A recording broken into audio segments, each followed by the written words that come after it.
Okay, so these are Worry Dolls that the class just completed, and they wanted to present them on Elmo. Mm-hmm. And it's very interesting because they discuss how the worry dolls were used to put under kids' pillows at night so that the kids wouldn't worry. And that's why they get their name. That's why they what? That's why they get their name. That's why they get their name. Mhm. Okay. Right. We thought this was a really nice presentation for the show, both on the big screen and on Elmo. Lots of different ways to explore being creative in this project.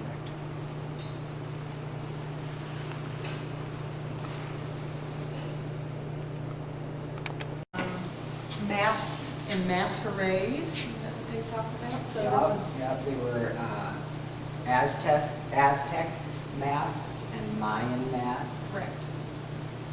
We used a lot of mixed media to create these masks, and then the group put them all together in this display.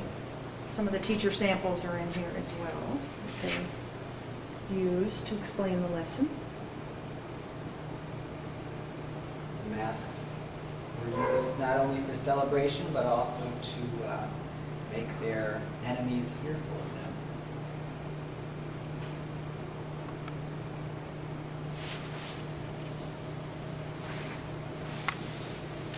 Okay, what should we do next? Oh, you know what? Over here are some examples, or just some information they used in the lesson about Aztec and Mayan culture.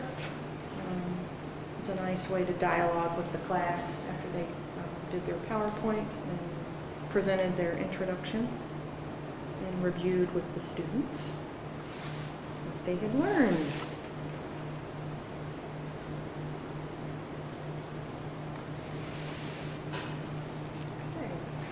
What we have on these murals, this was a midterm where the groups were able to do visual representations of what they had learned thus far.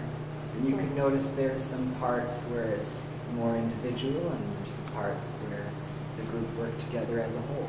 For instance, I believe the globe in the middle is when they work together as a whole. Good point. And good memory. So let's see, we have another example here. I do believe this one's upside down over here. So there's another example of the group collaborative midterm. And I think they each divided mural paper into kind of like puzzle pieces or sections. Yeah, it looks a little bit like puzzle pieces. And then they worked decided in to the use. center as well. Pulled it all together.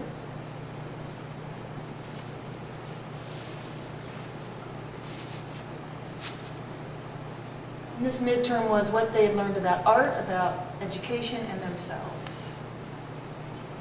So we have another one here.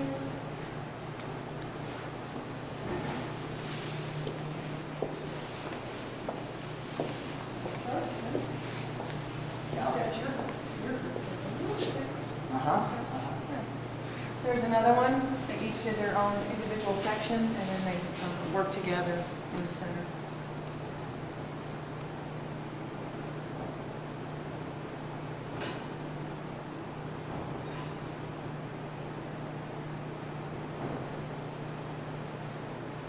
We used a lot of mixed media, a lot of fun with all the different supplies, materials.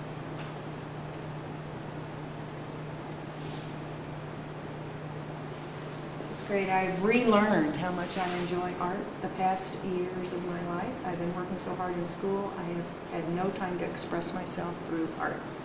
This class allows me time to express myself through art and really enjoy it again. This class has also shown me how much I want to incorporate art into my future classroom. Yay! And Blake can tell you about his groups in the room. It's up high there. Culture and community. This one, we decided that it would be best to have our own separate ideas of what culture and community means to us. And then we combined them using separate colors. My color in particular was orange, and I wanted to focus a lot on being unique and how that can enhance the community. And then the different focuses taken by the different people in my group were in their own particular color.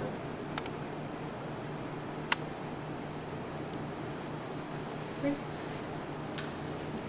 we have one more, expand your creative palette. Here.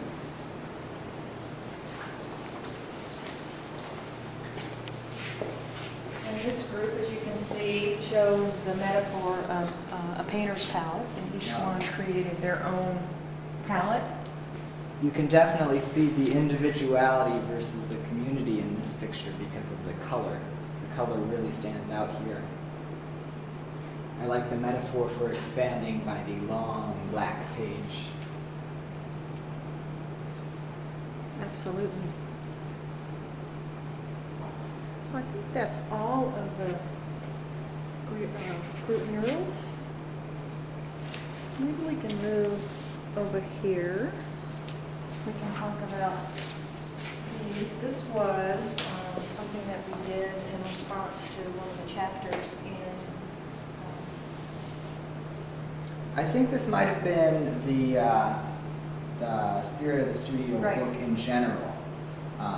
You know, what they're right. the kids thought of the books. Right, there was a chapter. Except for this one. This is something different. Yeah, this is something different, but yeah, they talk a lot in the chapter about having students do creative or visual representations Yeah. of what they've learned. I think there was an example too that teachers had done this exercise to evaluate their curriculum. Yep. Yeah. So we did it to have students evaluate their learning. My particular portion was right here. This was mine. That was the room full of paper. And that's how I saw it in my mind, and so that's how I created it here. And then someone else in your group had these, or was this the whole group? I think the whole group decided to do that. I actually didn't. I think I just cut the strings for that. That was Okay. my portion of that. Okay. But yeah, that was a group thing. So again, each person did an individual part and Mhm. collaborated on Mhm. visual representation, on learning or on the reading. I think this one actually replicates an image in the textbook. What? I can't see it, but that doesn't mean I disagree with you.